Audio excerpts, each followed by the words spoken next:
अभी सजाएं सुनाई गई हैं और बहुत बड़े बड़े नाम भी सामने आए हैं। आप क्या समझते हैं कि अब इन सजाओं के बाद ओवरऑल पॉलिटिकली कितना कोई बहरान पैदा हो सकता है या कोई बेहतरी देख रहे हैं आप? देखिए, पहली बात तो ये है कि जो रद्द अमल हमने पीटीआई का देखा है वो ऐसे लगता है जैसे 9 मई नाम की कोई चीज हुई नहीं थी इस मुल्क में। ना किसी ने देखी, ना किसी को पता है, ना किसी को याद है। तो ऐसा तो बिल्कुल नहीं है। 9 मई की सूरत हाल खुदा ना करे कि पाकिस्तान का कोई शहरी दोबारा देखे। और दूसरी जो पहले वो बात करते थे सीसीटीवी फुटेज दिखा दें, वो सीसीटीवी फुटेज उसकी दिखाई जाती है जिसकी ओवरऑल कवरेज मौजूद ना हो। 24 घंटे पाकिस्तान के तमाम चैनल लाइव दिखाते रहे वो जो कुछ हुआ उस दिन। 40 के करीब दिफाई तनसीबात पर हमले कुछ छोटी बात है ये। यानी अगर आप जुर्म की नौयत देखें तो इसकी डेटरेंट पनिशमेंट जरूरी है ताकि ऐसी हरकत कोई और ना करे। एक बात तो यह है। दूसरी बात यह है कि एक सांस में तो वो बिलबिलाते रहे कि जी फैसले नहीं आ रहे, फैसले नहीं आ रहे, फैसले नहीं आ रहे। अब आने शुरू हुए हैं तो वो कहते हैं कि देखो जनाब विक्टिमाइजेशन हो रही है, विक्टिमाइजेशन हो रही है। मतलब कहने का ये है कि अगर एमएनए और उनके एमपीएस चढ़ दौड़ेंगे कोर कमांडर के घर पे, चढ़ दौड़ेंगे जीएचक्यू पे, चढ़ दौड़ेंगे पेट्रोल बम लेके मियां वाली की एयरबेस पर, कोई खुदा का खौफ करें यार। ये कौन से मुल्क में होता है मुझे बताइए जरा। इसका कोई एक पैरेलल बताएं मुझे हिस्ट्री में इसका आपको मिले। तो कहने का मतलब ये है कि ये सजाओं की अभी 2 अपॉर्चुनिटीज बाकी हैं। हाई कोर्ट है, सुप्रीम कोर्ट है, लेकिन ये तासुर देना कि ये सिर्फ सियासी यानी इस्तेसाल हो रहा है, ये बिल्कुल ठीक नहीं है, ये बिल्कुल दुरुस्त नहीं है। जो लोग ऐसा मानते हैं वो या अंधे हैं, उन्हें दिखाई नहीं दिया 9 मई को क्या हुआ है। तो इस एतबार से अगर आप देखें तो ये सजाएं तो होनी थी, एंटिसिपेटेड थी। खुद पार्टी के लोग ये कह रहे थे कि इन मुकदमात में सजा से बचना मुमकिन ही नहीं है।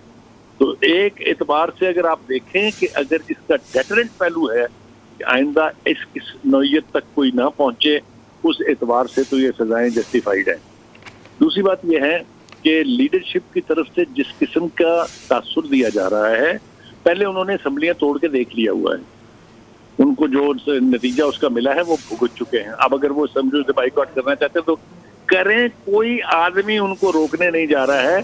सब जगह बाई इलेक्शन हो जाएंगे। मतलब है कहीं सिस्टम ने चलना है या हर सिस्टम को सबोटैच करना है। मुझे ये बताइए कि ये जो हर हुकूमत को आधे रास्ते इकट्ठा करते हैं, वो दस्तूर ठीक है, वो तरीकाकार ठीक है? अगर इन लोगों को जो मुजरिम है, कोई शख्स दुनिया में किसी ऐसे शख्स को सजा देने के हक में नहीं है जिसका जुर्म ना हो। आपने जबानें सुनी है इनकी कि जिन लीडरों को सजाएं हुई हैं, मैं नाम लेना नहीं चाहता हूं, लेकिन आप देखें ना, कोई कह रहा था खून की नदियां बह जाएंगी, कोई कह रहा था हम तबाहो बर्बाद कर देंगे। किसी को कुछ याद नहीं है, समझते ही हैं कि 9 मई किसी और ने किया था, पकड़े हम गए। ऐसा बिल्कुल कुछ नहीं है। वीडियोस मौजूद हैं, minute to minute, second to second coverage मौजूद है। हमने अपनी खुली आंखों से देखा कि इस रेंजर की गाड़ियों के ऊपर पेट्रोल बम फेंके गए। हमने अपनी आंखों से देखा कि इस रेंजर्स की और पुलिस की गाड़ियां नहर में फेंकी गई। अब मुझे नहीं समझ आती कौन सा सबूत चाहते हैं आप। तो ये सब कुछ मेरे ख्याल से पार्टी की विजडम यही है, इसके खिलाफ अपीलों में जाए, जरूर उनका राइट है, एक नहीं 2 राइट हैं। लेकिन ये तासुर देना कि नहीं हमें नहीं पता 9 मई कौन कर गया और हमारी तो ये विक्टिमाइजेशन हो रही है, ये प्रेमिसेस ठीक नहीं है। जी ठीक है, सलीम बुखारी साहब हमारे साथ ही रहिएगा। चेयरमैन पीटीआई बैरिस्टर गौहर ने 2 मुकदमात का फैसला आने के बाद मीडिया से गुफ्तगू की थी। उन्होंने कहा था कि चाहते हैं सिस्टम चले और ऐवान मजबूत हो। बैरिस्टर गौहर का फैसला हाईकोर्ट में चैलेंज करने का ऐलान भी सामने आया है। बैरिस्टर गौहर ने कहा कि सजाएं जिनको मिली हैं ये सिस्टम के अंदर रहे, तशद्दुद की सियासत पर यकीन नहीं रखते हैं। उन्होंने ये भी कहा कि इलेक्शन कमीशन घंटों के हिसाब से हमारे बंदों को डिस्क्वालीफाइड कर रहा है और कोर कमेटी ये फैसले बानी पीटीआई के सामने रखेगी। और ये भी कहा कि ये सारे केसेस सियासी बुनियादों पर बने हैं, अदालत में चैलेंज करेंगे, सिस्टम को बचाएं। अगर ऐसा चलता रहा तो मुल्क को बहुत नुकसान होगा। उन्होंने ये भी कहा कि मुफाहमत की कोशिश की है। बानी ने डायलॉग का भी कहा था।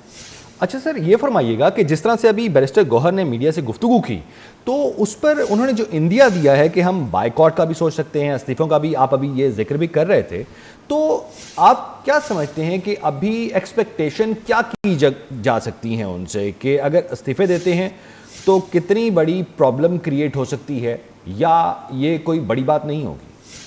देखिए, पब्लिक में खड़े होके बड़े लीडर का झूठ बोलना जो है, और पूरा झूठ बोलना जो है, उस पर लोगों को शर्म भी नहीं आती, मुझे नहीं समझ आती। उनके बानी ने इक़्तिदार से निकलने के बाद जो सबसे बड़ा बयान दिया था वो ये था कि हम इस सिस्टम को चलने देंगे, हम ना असेंबलियों को चलने देंगे, ना हम हुकूमत को चलने देंगे। पूरी की पूरी पीटीआई उसके ऊपर अमल पैरा है अब तक।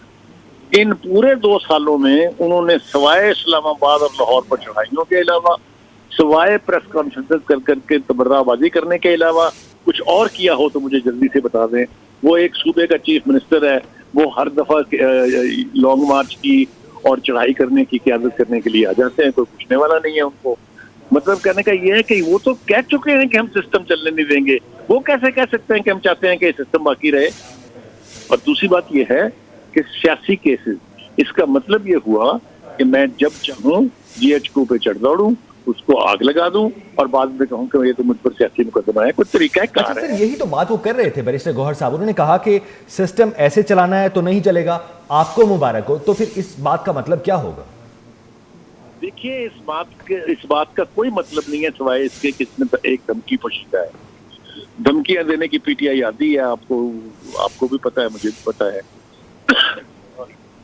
लेकिन एक बात बिल्कुल तय है, अगर वो ये चाहते हैं कि ये मुल्क उनकी मर्जी से चलेगा, उनके लोग चलाएंगे, इसके लिए बहुत मेहनत करने की जरूरत है। और ये मेहनत उनको करनी पड़ेगी, इसलिए कि ये वाहद बदकिस्मत पार्टी है कि जिसकी ना किसी पार्टी के साथ कोई एफिलिएशन है, ना इसकी रियासत के साथ कोई एफिलिएशन है, ना इसकी मिलिट्री एस्टेब्लिशमेंट के साथ कोई एफिलिएशन है, ना ये मेन स्ट्रीम पार्टियों के साथ बैठने के लिए तैयार है। तो फिर इनके लिए नया मुल्क ये तख्लीक करना चाहिए जहां ये हुकूमत चलाएंगे या रियासत चलाएंगे। सलीम बुहारी साहब, बैरिस्टर गौहर ने यह भी कहा है कि इलेक्शन कमीशन घंटों के हिसाब से हमारे बंदों को डिस्क्वालीफाइड कर रहा है, ECP को बहुत जल्दी है। अब ये तो जाहिर है, हम भी जानते हैं कि डिस्क्वालिफिकेशन जो है वो तो अल्टीमेट प्रोसेस का हिस्सा होती है। क्या कहेंगे आप? देखिए, उन्होंने 2 रोने रोए हैं, एक अदलिया का रोना रोया है और एक ये जो आप कह रही हैं। अदलिया के हवाले से तो मैं उनको अर्ज कर दूं कि आपकी आइंदा 10 नस्लें भी साकबी, खोसवी, गुलजारी और बंदियाली अदालतें दोबारा नहीं कायम कर सकती, जिन्होंने आपकी पार्टी की सहूलतकारी कर करके इंसाफ का जो तमस्खर उड़ाया। कभी इनके मुंह से इसका जिक्र सुना है आपने कि एक जमानत लेने के लिए चाहे 45 मुकदमों जमानत है, इसके खिलाफ केस दर्ज करें, उसको अदालत कह रही है कि आप आइंदा किसी केस में गिरफ्तार नहीं कर सकते, चाहे वो मर्डर करें, चाहे वो जो मर्जी करें। अरे ये इंसाफ था? आप उस इंसाफ के इंतजार में है तो फिर आपकी जनरेशन को इंतजार करना पड़ेगा। बैरक्स के ऊपर अगर फैसले होंगे वो कायम भी रहेंगे, वो देरपा भी होंगे। ये नहीं हो सकता कि आप अदालतों के फैसले भी आपकी मर्जी के मोहताज हों, हुकूमत वक्त भी आपके हुक्म के तहत चले, फौजी क़यादत जो है वो भी आपकी बात सुने। ये हो नहीं सकता। और इन सब के साथ आपकी एफिलिएशन को खराब करने में किसी और का कोई किरदार नहीं है सिवाय पीटीआई के।